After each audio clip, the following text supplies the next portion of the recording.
Bonjour, il y a très exactement un an, monsieur Marc Blondel, le 1er mai 1993, je vous avais téléphoné pour vous demander de venir témoigner à l'heure de vérité. C'était au soir du suicide de monsieur Bérégovoy et nous avions décidé évidemment de bouleverser nos programmes du lendemain. Alors ce soir-là, vous m'aviez dit non, car vous vous sentiez trop proche de lui, trop touché personnellement par le drame. Alors un an s'est écoulé et en ce jour anniversaire, Jean-Marie Colombani va vous demander de nous parler de M. Bérégovoy, auquel le président de la République a rendu ce matin, vous le savez, hommage à Nevers. Nous vous demanderons de nous parler de l'homme, du ministre, de son bilan social aussi. Alors nous parlerons bien sûr aussi de ce qui s'est passé depuis que M. Pierre Bérégovoy nous a quittés, et notamment de son successeur, de M. Balladur, et de ses relations avec le monde du travail. Vous nous donnerez votre avis sur ce qui s'est dit aussi hier, à la journée de réflexion sur le chômage et l'emploi du RPR qui s'est tenue à Port-Marly.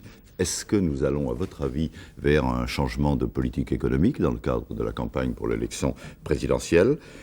De tout ça, nous parlerons avec Colombani. Ensuite, Michel Noblecourt du Monde vous interrogera sur les projets de loi de Mme Simone Veil, ceux qui sont passés au dernier Conseil des ministres avant-hier et ceux qui ne sont pas passés, sur la protection sociale en général. Comment voyez-vous l'équilibre de l'assurance maladie, l'avenir des retraites? Les acquis sociaux d'un siècle de syndicalisme sont-ils vraiment menacés? Et que ferez-vous, vous, Force ouvrière, s'ils le sont? Alors, je rappelle que Force ouvrière se prépare à fêter le 100e anniversaire de la naissance de la CGT en 1895 à Limoges, CGT dont vous êtes vous aussi l'héritier. Alors on essaiera de replacer un petit peu votre action actuelle dans le cadre historique et notamment on parlera certainement de vos relations avec vos frères siamois de la CGT. Alors, il y a l'économie qui se mondialise aussi, Monsieur Blondel, et en même temps que les syndicats donnent l'impression de camper sur des positions très étroitement nationales. Est-ce que vous n'êtes pas un peu en retard d'une guerre ? Et de quel poids pèseront les syndicats français, leur héritage historique que vous vous apprêtez à célébrer et leur maigre bataillon de militants quand la concurrence deviendra vraiment mondiale, ce qu'elle n'est pas encore puisque la Chine et la plupart des pays du tiers-monde ne sont pas encore engagés dans le développement économique. Alors de tout ça, on parlera avec Albert Duroy, on parlera aussi de l'Europe, des usines qui quittent le territoire français pour aller s'installer par exemple en Irlande, de l'absence de cette politique sociale européenne. Où en êtes-vous, vous Monsieur Blondel, de votre grand projet de droit social européen, et bien sûr avec la perspective de l'élection du nouveau Parlement de Strasbourg, eh bien on parlera des listes et notamment de l'entrée fracassante sur la scène politique française de Monsieur Bernard Tapie. Alors on commence avec Jean-Marie Colombani. Monsieur Blondel, bonjour. Bonjour Monsieur Colombani, et je me félicite d'être interrogé par le patron du journal Le Monde. Merci. Ça fait déjà un moment. C'est une façon de le féliciter. Jean-Marie, ne vous laissez pas. Donc, François-Henri a évoqué Pierre Bérégovoy. Quel bilan vous-même faites-vous avec le recul maintenant de Pierre Bérégovoy? On sait que c'était l'homme du Francfort, on sait que c'était l'homme de la victoire contre l'inflation, et pourtant on sait qu'à l'époque, il était très critiqué pour cette obstination dans cette voie.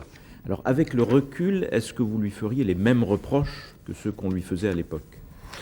Évidemment.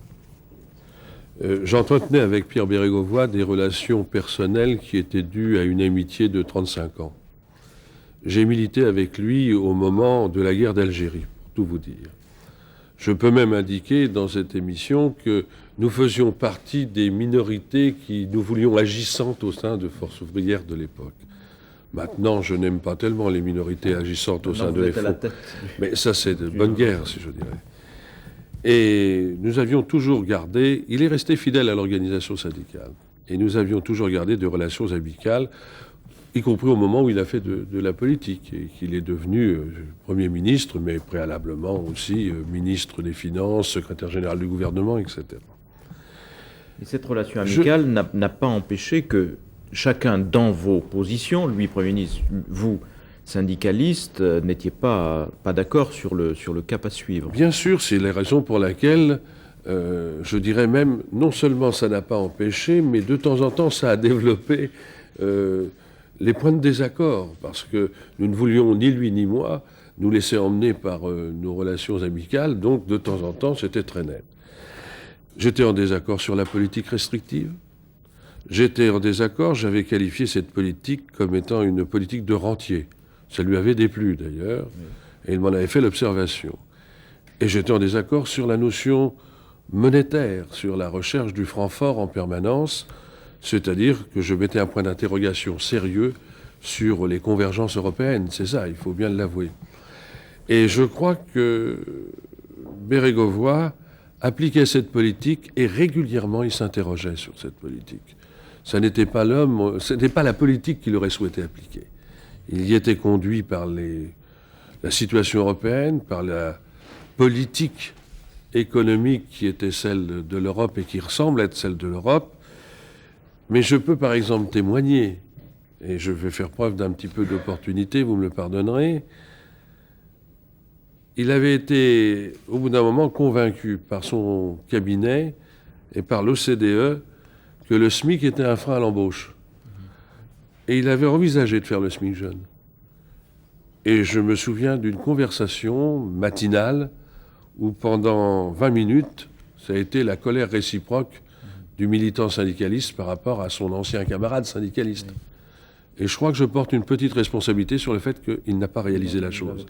Mais ça veut dire qu'il rentrait bien dans une mécanique qui était une mécanique de politique restrictive. Et ça, je pense que ça peut être d'ailleurs une des raisons de son interrogation. Alors, il y a un autre cas où vous l'avez fait fléchir, c'est dans l'affaire du droit de grève à la RATP. C'est vrai ou c'est faux, ça? Vous sautez sur toutes les occasions, M. de Virieu. Oui, ben là, je vais profiter aussi. Oui, il y a eu un petit problème avec M. Christian Blanc, qui était à l'époque le PDG de la RATP. Et M. Christian Blanc avait obtenu du Premier ministre la possibilité de mettre un service minimum à définir. Les circonstances ont fait que j'ai vu le conseiller social, qui était Mme Pitois-Pujade, quelques jours avant que la décision définitive soit confirmée, et j'ai fait un sous-entendu sur le droit de grève, et j'ai ensuite vu le Premier ministre à sa demande. Nous avons une conversation de 15 minutes, 20 minutes, coléreuse même, coléreuse cette fois, et il n'a pas donné suite, il a téléphoné en disant que... Christian Blanc a démissionné. Et Christian Blanc a démissionné. Ça n'était pas l'objectif, mais enfin... Aujourd'hui, enfin hier plus exactement, il y a une petite phrase dans le discours de Jacques Chirac qui consiste à dire « ce gouvernement Balladur, et le précédent, gouvernement Bérégovoy, ont en commun d'avoir essayé de colmater les brèches dans le domaine de l'emploi, de la lutte contre le chômage. » Je voudrais savoir si ce rapprochement en termes de politique conduite Balladur-Bérégovoy vous paraît pertinent sur le plan général, et si vous diriez la même chose de la politique de l'emploi de l'un et de l'autre, c'est-à-dire que l'un comme l'autre n'ont jamais fait que colmater les brèches. Est-ce que c'est le bon diagnostic?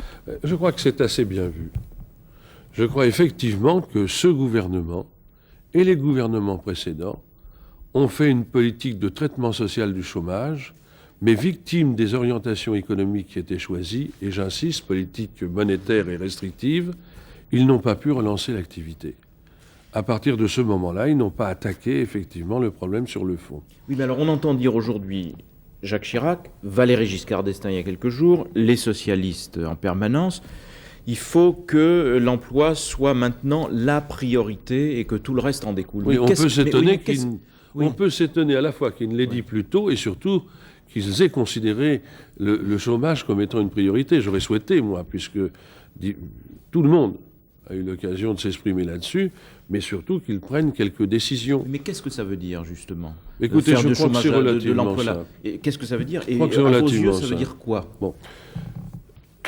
Je vais essayer d'appréhender le problème de la manière suivante. Nous vivons, moi j'appelle ça une révolution du temps et de l'espace. Les choses vont beaucoup plus vite que par le passé. À la fois, non seulement sur le plan temporel, mais aussi sur le plan de l'action. En gros, si je voulais essayer de faire une image, on vivait d'abord à son rythme normal. Quand on était fatigué, on dormait. Ensuite, au Moyen-Âge, il y a eu l'horloge. Après, il y a eu le chronomètre. Maintenant, on est au microprocesseur. C'est non seulement l'information, mais c'est aussi la fabrication des choses. Alors ça, il faut que nous intégrons ça. Et pour l'instant, je pense que nous ne le faisons pas. Et nous vivons plus longtemps. 73 ans pour les hommes, 82 ans pour les femmes, l'espérance de vie. Ça veut dire 4 générations.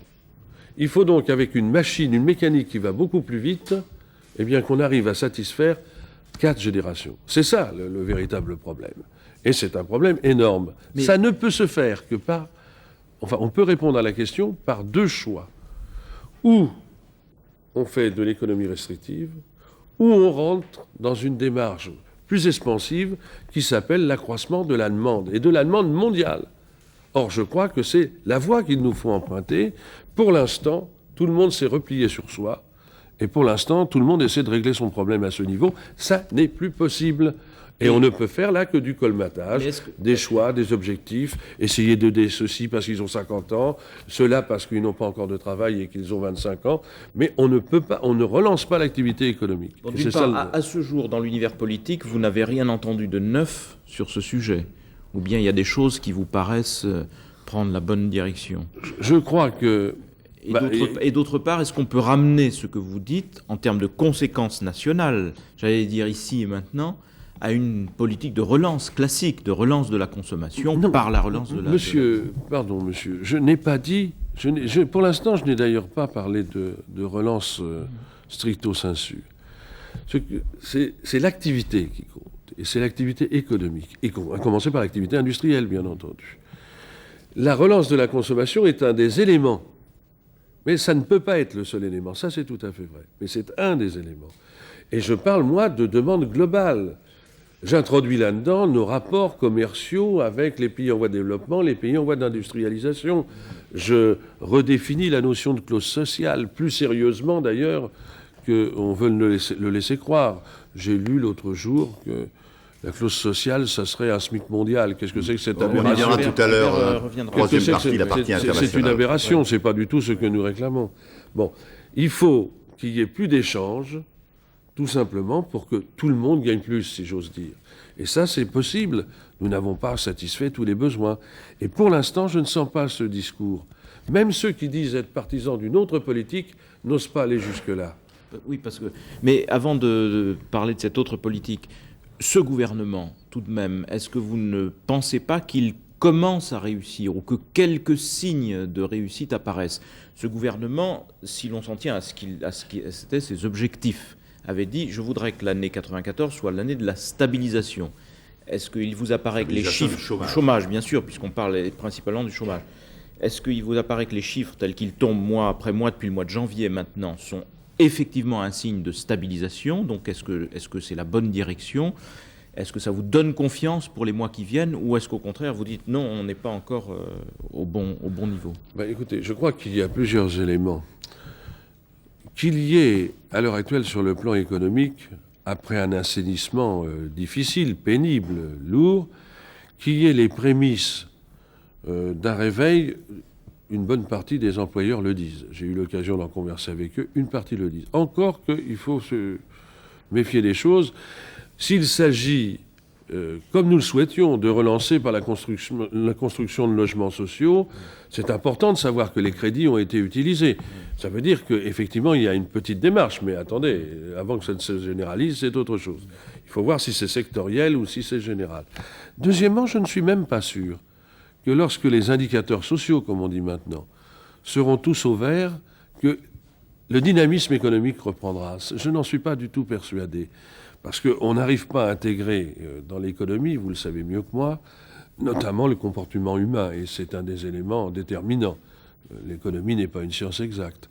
Alors, s'il est vrai que M. Balladur, qui n'a jamais pris beaucoup de risques, il faut bien le dire, peut apparaître satisfait que la situation ne se dégrade plus, sous réserve d'une analyse plus détaillée, je crois qu'il peut... Sa satisfaction peut peut-être être justifiée. Encore que, si nous parlions du chômage simplement, moi je note quand même que la durée d'indemnisation est encore plus longue que par le passé.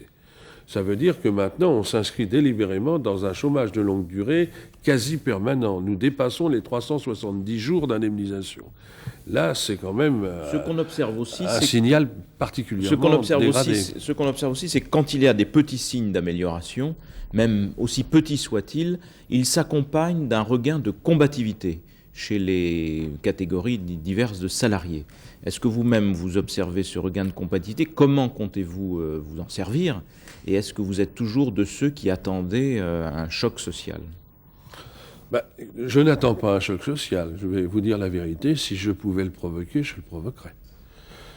J'essaye régulièrement à la fois d'informer, à la fois de mobiliser et à la fois d'utiliser ce que certains diraient les mécontentements, mais qui sont en fait la forme de l'expression sous forme de revendication.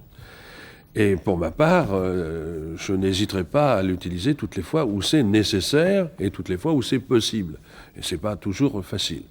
Alors, je ne crois pas que pour l'instant, le côté revendicatif l'emporte parce qu'il y a amélioration de la situation.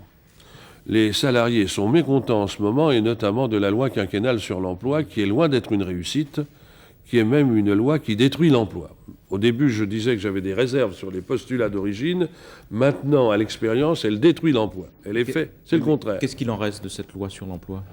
Écoutez, si les patrons arrivent à nous imposer l'annualisation du temps de travail, ils vont nous faire sortir derrière ça l'annualisation du salaire, l'annualisation du SMIC, et ils vont baisser la baisse non pas du coût du travail, mais du salaire proprement dit.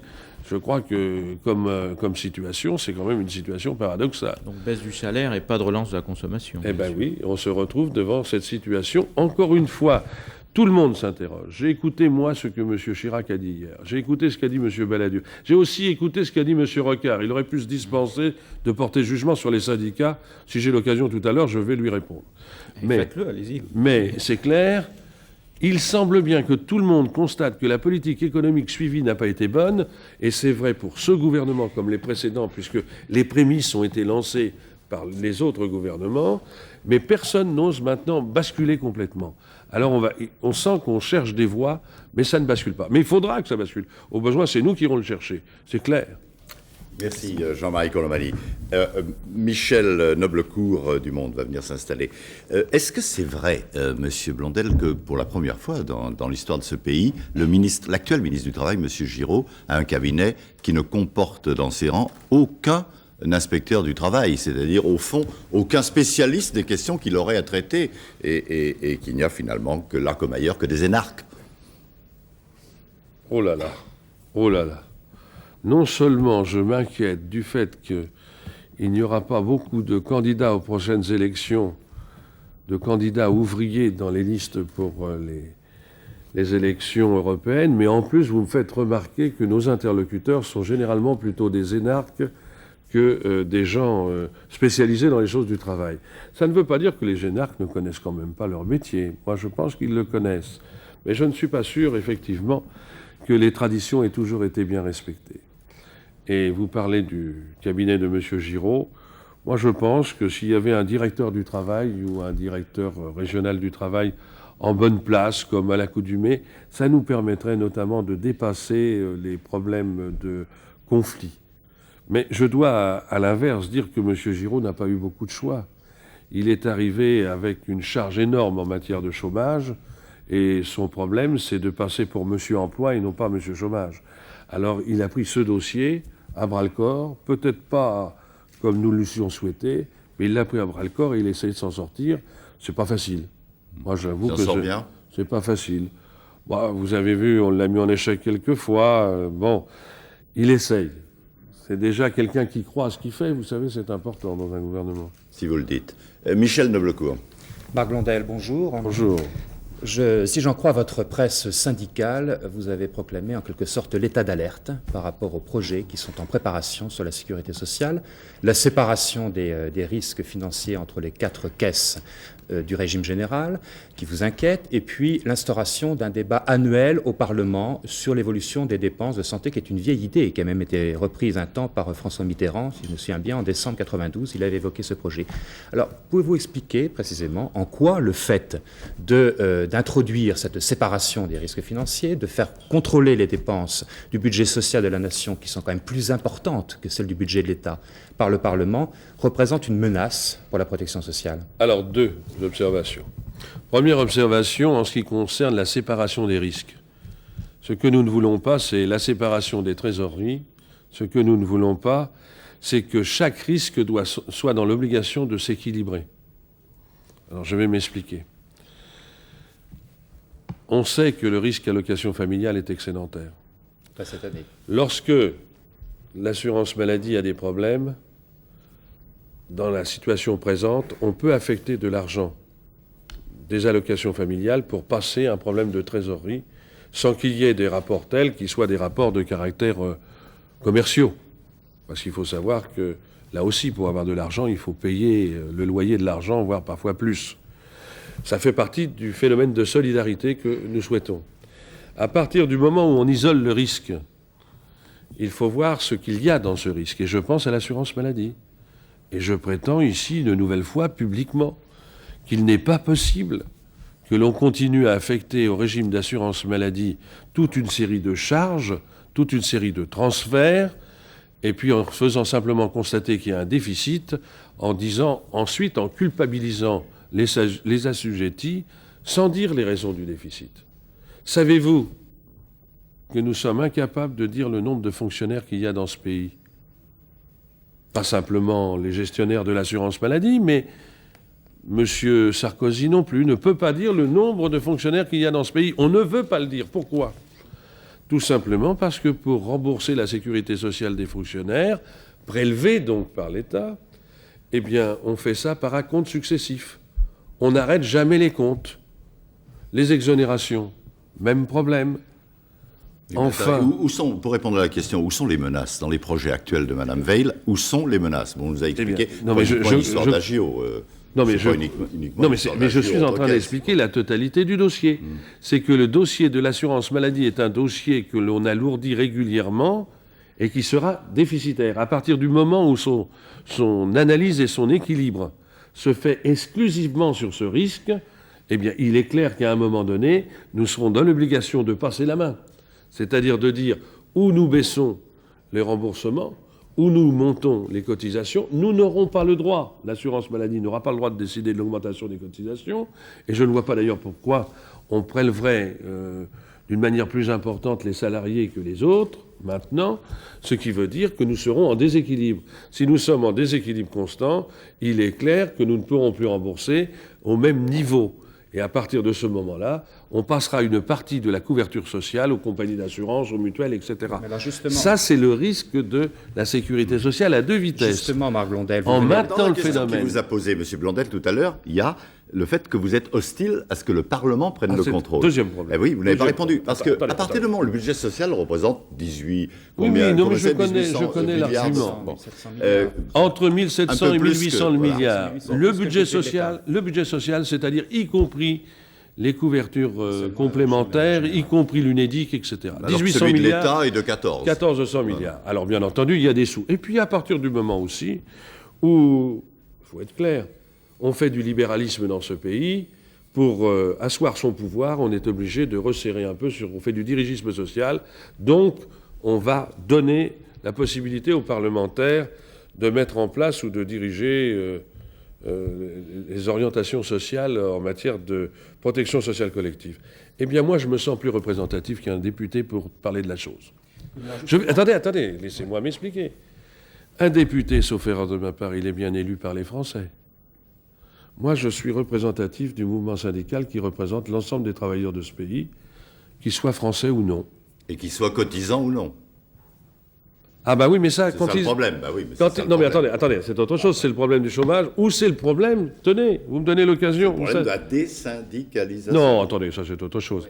Attendez, regardez bien. Le Parlement vient de décider de transférer, il y a quelques jours, enfin quelques semaines, la sécurité sociale des détenus au régime général. Vous n'allez pas me dire qu'il y a un contrat de travail. Il n'y a pas de contrat de travail. C'est 60 000 assujettis supplémentaires. Et en plus, pardonnez-moi, une population à risque. Quand on sait ce qui se passe dans les prisons, on comprend parfaitement. Eh bien, en contrepartie, alors, que faisons-nous? Soyons clairs pour le déficit. Quelles recettes nous allons avoir en supplément? Je voudrais revenir sur les pouvoirs que les gestionnaires de la protection sociale ont à l'heure actuelle. Quand l'on parle de l'assurance maladie, il y a une tutelle quand même très importante qui est exercée à l'heure actuelle par le gouvernement, qui, pour l'essentiel, fixe le taux des cotisations et le montant des prestations. Est-ce que vous êtes prêts, vous, partenaires sociaux, à prendre plus de responsabilités, à prendre plus de pouvoir dans les caisses, donc à exercer un véritable paritarisme un petit peu ce que vous faites pour l'assurance chômage, où bon, l'État n'est pas totalement absent, il l'a encore montré Moins- à la dernière moins qu'on puisse négociation, dire. c'est moins qu'on puisse dire, mais c'est vous quand même qui prenez les décisions finales. Alors est-ce que vous êtes prêt à jouer ce jeu de la responsabilité pour l'assurance maladie? Sous réserve que nous obtenions, avec la clarification des comptes, qu'on soit bien au clair, que nous obtenions que l'on précise aux gens très clairement où sont les charges. Alors là, nous pourrions effectivement essayer de dominer la gestion du risque de l'assurance maladie pour le régime général. Mais alors, il ne faut pas hésiter à dire, telle catégorie, que je ne veux pas citer parce que je ne veux pas d'ennui avec mes amis, telle catégorie qui verse 19%, Monsieur Noblecourt, vous verrez immédiatement... Chez les agriculteurs. 19% de ce qu'ils dépensent, ne peuvent pas consentir une cotisation et un prélèvement aussi important que les salariés, alors c'est la solidarité nationale qui se substitue. Et moi, je suis d'accord, y compris pour payer l'impôt, pour que la solidarité nationale se substitue aux impossibilités des exploitants agricoles, puisqu'il s'agit des exploitants agricoles. Parce que je souhaite que les exploitants agricoles soient soignés comme les autres, ça c'est tout à fait clair. Alors justement, il y a le problème plus global du financement de la protection sociale qui est assuré à l'heure actuelle à 90% par les cotisations. Bon, Oui. On se trouve avec un régime général de sécurité sociale qui est dans une situation très difficile, 100 milliards de déficit pour 93 et 94. Est-ce que vous pensez qu'il faut relancer la réflexion sur ce financement de la protection sociale? Est-ce qu'il faut prévoir une autre assiette que celle des salaires? Est-ce qu'il faut prévoir un recours accru, par exemple, à la TVA, une idée qui a été un petit peu dans l'air ces derniers temps, qui puis un peu abandonnée? C'est une idée qui a été pervertie. Hein. L'histoire de la TVA sociale, c'était pas du tout pour nous. On voulait l'affecter plus ou moins à la politique de l'emploi. Oh non, Les exonérations, Attends, les parlons plutôt exonérations de de l'avenir charges. que- Mais là, que- c'est que le du financement. non, mais justement, ça Quel nous est- renvoie, enfin, ça nous conduit à l'avenir. La TVA sociale, c'était une idée, c'était une TVA sur les produits d'importation de manière à aider les pays en voie de développement ou en voie d'industrialisation à mettre debout un régime de sécurité sociale. C'était ça l'idée au départ. Et puis après, on a dit, si on a des sous, il faut mieux qu'on les utilise pour nous-mêmes puisque nous sommes en déficit. C'était ça la démarche. Ouais, alors vous, quelle est la Ceci vôtre étant, Quelle est votre mon position? problème, c'est que je suis contre la fiscalisation. Ça, c'est évident. Sinon, je ne soutiendrai pas que les députés ne sont pas aussi fondés que cela à mettre leur nez dans nos affaires. Mais parce que je veux légitimer la position des organisations syndicales et leur expression à l'intérieur de ces régimes sociaux. Vous êtes pour des cotisations et pas pour l'impôt. Hein. C'est ça. Ma Et faveur j'essaie va de sur la sortir des mots cotisation en plus que ouais. l'impôt. Ce qui veut dire que ça Sans justifie... exclure un certain recours. Sans exclure, Voilà. notamment, je le dis, quand je dis solidarité nationale, ça veut dire que ça c'est l'impôt, c'est clair. Alors, sans exclure la possibilité, notamment pour les régimes qui ne sont pas le régime général et qui sont en déficit, de manière à ce que, in fine, on retrouve un équilibre. Alors je dis tout de suite, parce que je sais qu'il y a des idées, je ne suis pas non plus pour une gestion du budget social de la nation qui pourrait être attribué à un espèce de comité économique et social, parce que là, je pense que, compte tenu de l'importance des fonds, nous aurions à participer à la gestion de l'État, et ça, je ne souhaite pas pour les organisations syndicales qu'il en soit ainsi. Alors prenons un dossier important de la protection sociale qui est celui des retraites. Le gouvernement a engagé une réforme qui s'applique depuis le 1er janvier 1994 et qui va conduire notamment à ce qu'en 2003, il soit nécessaire d'avoir 160 trimestres de cotisation pour pouvoir prendre sa retraite et qu'en 2008, on prenne comme référence pour le calcul de cette retraite les 25 meilleures années au lieu des 10 jusqu'alors, pour affronter la bosse démographique 2005-2010 où les générations de l'après-guerre vont arriver à l'âge de la retraite. On sait que ça ne sera pas suffisant par rapport à l'effort qu'il va falloir consentir pour financer les retraites d'ici cette date. Qu'est-ce que vous proposez, vous, pour proposer comme solution pour venir à bout de cette difficulté? Est-ce qu'il faut continuer à augmenter inlassablement les prélèvements? Est-ce qu'il faut recourir à la contribution sociale généralisée? Est-ce qu'il faut toucher aux prestations? Est-ce qu'il faut éventuellement recourir davantage à des systèmes de capitalisation? Quel est votre schéma sur les retraites? Écoutez, je crois que c'est très clair. La première chose, c'est que je suis tout à fait hostile à la remise en cause du niveau des retraites. À la fois l'allongement du temps nécessaire à la cotisation, à la fois le passage de 10 à 25 meilleures années, ça a un effet terrible sur le niveau des retraites. Nous disions à l'époque 10 à 12% Or, maintenant, semble-t-il, les chiffres étant affinés, ça peut aller jusqu'à 15 et 16% de retraite en moins. Il y a l'indexation sur les prix aussi. J'indique. Oui, mais l'indexation sur les prix, c'est autre chose. Fait également. Oui, l'indexation pas trop de mécanique. Hein, bon. Non, mais l'indexation sur les prix, c'est autre chose. Là, on peut toujours mobiliser les gens. C'est comme les problèmes de salaire. Ce que j'ai peur, c'est les règlements qui durent. Et j'indique au passage qu'en corollaire, les régimes de retraite complémentaires ont eux aussi été révisés à la baisse. Et je pense que nous avons demandé beaucoup aux retraités. Et je pense d'ailleurs qu'ils avaient quelques droits à faire valoir. Alors il me semble que s'il y a une nouvelle bosse à passer, il faut trouver un financement qui vienne d'un autre moyen. C'est-à-dire l'impôt. L'impôt. On ne pourra pas continuer à pressurer comme ça les droits des retraités. On n'acceptera pas d'augmenter les cotisations. On connaît bien les problèmes que nous avons eus avec la retraite complémentaire. On connaît bien la situation des employeurs, la position des employeurs en ce moment. Je ne crois pas que nous pourrons aller autrement, sauf à une intervention de solidarité qui pourrait venir, dans le fond, pourquoi pas l'affectation aussi d'une privatisation d'un établissement, parce qu'en définitive, il n'y a aucune raison... Le fonds de garantie des actifs auquel avait songé Pierre Bérégovoy, en affectant effectivement les actifs publics au financement de la retraite. Je ne voulais peut-être pas le dire aussi directement, mais vous avez conclu pour moi. Mais dans le fond, pourquoi pas? Ça prouvait que Pierre Bérégovoy avait là-dessus une réflexion qui n'était pas une mauvaise réflexion. Pourquoi les salariés, même retraités, ne bénéficieraient pas du patrimoine national quand on vend une entreprise nationalisée qui appartenait à l'État? Pour quelle raison ça n'aiderait pas à financer les régimes sociaux et en particulier les retraites? Toute petite, mais alors vraiment toute petite dernière question. Il y en avait beaucoup d'autres. Non, simplement, nous sommes le 1er mai, donc effectivement, ça pose la question des relations avec les autres syndicats. Et en France, on a toujours l'impression que chacun cultive ses particularismes, que cultive un petit peu sa division. Vous êtes un petit peu isolé, ce qui donne à l'extérieur, je dirais dans les autres pays européens, une mauvaise image du syndicalisme français, qui est un peu le petit poussé déjà de l'Europe, et qui en plus passe son temps les uns et les autres passent leur temps à se battre. Alors est-ce que vous pensez que vous pouvez faire des efforts pour redresser cette image, et peut-être pour avoir un peu plus de coopération à l'intérieur du pays avec les autres syndicats? Monsieur Noblecourt, pardonnez-moi, mais en ce qui concerne l'image, laissez-moi juge. Je fréquente certainement autant le mouvement syndical international et européen que vous. Oui, bon. Il m'est arrivé de le fréquenter. Alors, aussi, oui, non, mais je ne conteste pas le fait que vous les voyez. Seulement, je crois qu'il ne faut pas... L'image du syndicalisme français n'est pas aussi mauvaise que ça. Devrais-je rappeler que je suis vice-président de la CISL? Devrais-je rappeler que je suis membre du comité de direction de la CES et que le mouvement syndical français est parfaitement respecté? Je dirais même mieux.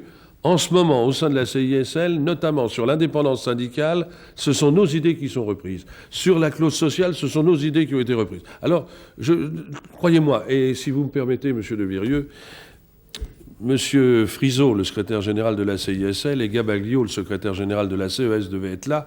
Ils sont, paraît-il, ils ont réussi à passer à Sarajevo. Je devais d'ailleurs aller avec eux. C'est votre aimable invitation qui m'a fait rester ici. Ce qui veut dire que le mouvement syndical français est considéré, contrairement à ce qu'on peut affirmer. Maintenant, soyons gentils, la pluralité syndicale en France est un phénomène historique, il y a des raisons. Bon, est-ce que ces raisons changent? Est-ce que monsieur le secrétaire général de la CGT n'est-il pas encore membre du bureau politique du Parti communiste? Bon, c'est pas le fait qu'il fasse une déclaration avec M. Rocard sur l'indépendance qui changera quoi que ce soit. Bon, ça veut donc dire que moi, je ne ferai pas des manifestations unitaires qui sont des manifestations de symboles avec des gens qui n'ont pas les mêmes objectifs que moi pour le mouvement syndical. Il peut arriver que dans l'action, nous soyons amenés à faire des actions communes, c'est autre chose, mais le 1er mai a justement une valeur symbolique que je ne veux pas dévoyer. Et je ne voudrais pas être trop méchant, mais il y a encore quelques années, il me semble qu'on défilait au pas de loi dans certains endroits. Alors, c'est quand même sérieux, et je ne bousculerai pas comme ça le paysage syndical pour satisfaire un 1er mai unitaire. C'est beaucoup trop dangereux. Merci, Michel Noblecourt. Albert Duroy, où va éclater le prochain conflit social en France, monsieur? Les hôpitaux. Les hôpitaux parce que la sécurité sociale, les hôpitaux parce que le budget global, les hôpitaux parce qu'on n'a pas utilisé correctement les fonds qui ont été attribués, et me dit-on, parce qu'on n'a pas mis en place une grille de salaire que nous n'avons pas signée, enfin de classification que nous trouvions mauvaise, ce qui fait qu'on a utilisé l'argent pour autre chose et que les salariés sont mécontents. Là-dessus, Mme Veil annonce de manière aveugle qu'on va supprimer 24 000 lits, sans expliquer d'ailleurs les analyses pour arriver à ce chiffre. Moralité, tout le monde est mécontent, ça va bientôt éclater. Ce que je souhaite, c'est que ce soit les organisations syndicales qui dominent le conflit, parce que si on a encore le droit aux coordinations, on n'a pas fini de nous expliquer que nous sommes sur le point de rendre l'âme. Alors, donc, c'est bien clair. C'est nous qui prendrons... D'ailleurs, le 17 mai, nous partons en guerre. D'ailleurs, c'est dit. Bonjour, Monsieur Duroy. Bonjour, Monsieur Blondel. Bonjour, Monsieur Blondel. Un tout petit retour en arrière, d'abord. J'ai bien noté, vous voulez être juge de l'image des syndicats. J'ai été quand même frappé, je voudrais connaître votre réaction. Ce sondage qui a été publié cette semaine dans le Nouvel Observateur et sur la chaîne Arte. Et à la question, à qui faites-vous le plus confiance pour lutter contre le chômage en France, il y a d'abord les associations, puis les chefs d'entreprise, puis les coordinations, puis le gouvernement, et seulement après les syndicats. Il n'y a qu'une seule organisation qui est derrière, c'est les partis politiques. Ouais. Moi, je trouve que c'est bien. C'est bien. Bah, enfin. Ça conforte l'image des syndicats. Non. Non, mais je trouve que c'est bien. Mais que voulez-vous à une question idiote, réponse idiote? Et la réponse est idiote, monsieur. Non, la question est idiote. La question est idiote. Enfin, oui. C'est bien clair. Est-ce que les syndicats dans ce pays ont l'autorité pour créer des emplois? Vous avez vu ça, vous? Il y a deux endroits. Le patronat et la politique économique. Et même le patronat, quand on lui donne la responsabilité, il dit « c'est pas moi, c'est la politique économique ». Alors comment expliquez-vous? Et bien entendu, on fait un sondage, on dit les syndicats. Comment expliquez-vous? Moi, j'ai aucun pouvoir pour créer un emploi. J'ai parfois la chance de pouvoir me battre pour empêcher qu'on en supprime. Et on m'écoute pas tout le temps. Comment expliquez-vous qu'à la même question, en Allemagne, les syndicats arrivent en tête? Parce que les syndicats n'ont pas la même fonction en Allemagne. Parce que les syndicats ont accepté de participer beaucoup plus à la gestion du pays. Et alors, c'est un mouvement à suivre? Pourquoi? Ah bon? Non, mais ça marche là-bas, ça ne marche pas ici, mais il faut continuer à faire. Mais comme pourquoi on a toujours voulez-vous fait être comme les autres? Moi, si ça marche mieux, moi, je préfère. Non, mais attendez, si ça marche mieux, vous avez vu que ça marchait mieux. Attendez, monsieur Duroy, qu'on parle bien le même langage. Sauf erreur de ma part, il n'y a pas quelques problèmes en Allemagne?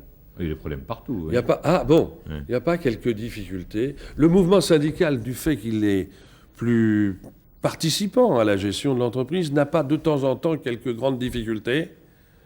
Vous imaginez le secrétaire général d'une organisation syndicale que vous avez devant vous étant en même temps le vice-président de chez Renault? Mais globalement, vous n'avez pas le sentiment... Est-ce que mes amis de chez Volkswagen ont pu bloquer le licenciement? Globalement, vous n'avez pas le sentiment que le système, peut-être qu'il est inapplicable en France, que le système syndical, la cogestion en Allemagne, a obtenu de meilleurs résultats que la lutte des classes en France? Je ne crois pas. Mais pourquoi dites-vous lutte des classes? Ah vous employez des grands mots, etc. Je ne suis pas le premier. Reconnaissons qu'il y ait des classes, ne parlez pas de lutte, ou au moins pas de lutte permanente. C'est intéressant, ça. Bah, bien sûr, faut pas, on n'est pas tous les jours avec les couteaux. Non, mais qu'on se comprenne bien. Moi, je ne crois pas du tout que l'on puisse faire une comparaison entre les deux pays. Parce que nous n'appartenons pas, je dirais, nous n'avons pas la même appréhension des choses. Alors, c'est trop facile de dire en Allemagne ça marche ou ça. Non, l'Allemagne a bénéficié de toute une série de choses au lendemain de la guerre. Elle a eu beaucoup de choses. Enfin, je pourrais rappeler qu'elle n'avait pas le droit d'avoir un armement, donc elle consacrait son argent à autre chose, que les Américains ouvraient les vannes parce qu'il fallait montrer justement à l'Allemagne de l'Est qu'on pouvait faire beaucoup mieux, etc. Bon, etc. Enfin, vous connaissez. Aujourd'hui, on va faire l'Europe, monsieur Blondel. Alors, on va faire l'Europe. Attendez, mais laissez-moi quand même terminer. On fait la dernière comparaison stupide, c'est sur le chômage et sur les jeunes. On a dit X% en France, et puis regardez... Oui, sauf si on fait le calcul... On a dit 25% en France, entre 22 et 25% voilà, en France. Sauf si on fait le calcul normalement. C'est-à-dire qu'on ramène ça très exactement entre le nombre de chômeurs, la tranche d'âge et la population. Et là, on voit tout simplement que il n'y a pas tellement d'écart dans le chômage des jeunes entre la France et puis l'Allemagne. On va parler de l'Europe et du monde dans quelques instants, mais j'ai cru comprendre tout à l'heure que vous aviez quelque chose à dire à propos de Michel Rocard. Alors je voudrais vous donner l'occasion de le dire. Oui, enfin, vous me présentez les choses. J'ai entendu, si c'est vrai, Michel Rocard dire hier qu'il fallait aider les syndicats à sortir du ghetto de la défense des salariés ayant un emploi. Je crois que M. Michel Rocard confond les genres. Une organisation syndicale qui abandonnerait la revendication pour ceux qui ont le contrat de travail ferait un autre office que le mouvement syndical. Si c'est pour nous faire nous culpabiliser afin que nous ne sollicitions pas ou ne revendiquions pas d'augmentation de salaire parce qu'il y a des chômeurs, il y a longtemps que cette hypothèse-là a été analysée dans nos milieux et que nous savons que ça ne change rien, bien au contraire. Est-ce qu'il n'y a pas quand même Il ne faut vrai... pas opposer, le plus grand danger que nous ayons, c'est opposer les salariés qui ont un emploi à ceux qui n'en ont pas, parce qu'ils sont interchangeables. Celui qui a un emploi aujourd'hui, le jour où il est en colère avec... celui qui n'a pas d'emploi est en colère avec celui qui a un emploi, la solution, c'est tout simplement de prendre l'emploi. Et puis c'est l'autre qui n'en aura pas. Ça ne change rigoureusement rien. Lorsque vous êtes venu ici, dans cette émission, il y a un tout petit peu plus d'1 an, vous notiez vous-même que les travailleurs qui perdaient leur emploi s'éloignaient du mouvement syndical. Définition. Bon. Il y a un vrai problème dans la mesure où c'est vrai que vous devez représenter les salariés, donc a priori les gens qui ont un emploi, et que du coup, vous risquez de ne pas prendre en compte, autant qu'ils le voudraient eux, les chômeurs. C'est ce qui a amené Martine Aubry, ici, dans cette émission, à souhaiter la création d'un syndicat de chômeurs. Oui, mais d'abord, il a souhaité quelque chose qui existait depuis longtemps, depuis très longtemps. Très longtemps. Monsieur Paga existe depuis très longtemps, et je ne fais pas de publicité pour Paga. Mais maintenant, il y en a d'autres. Et puis ce qui est intéressant de voir, c'est que ça ne marche pas. Bon, et c'est très bien ainsi. Oui, mais alors, bon, comment vous pouvez faire face aux besoins, attendez, face aux besoins, qui est-ce qui va négocier? Qui a fait les sacrifices en matière de financement de l'UNEDIC pour les chômeurs? L'augmentation des cotisations, ce sont ceux qui ne travaillent pas qui les payent? C'est bien ceux qui travaillent. Ça, c'est un phénomène de solidarité. Lorsque je lève le ton et je dis on prélève 1% sur les fonctionnaires, ce 1%, il doit revenir dans la caisse de l'UNEDIC. Je ne défends pas les chômeurs? Allons.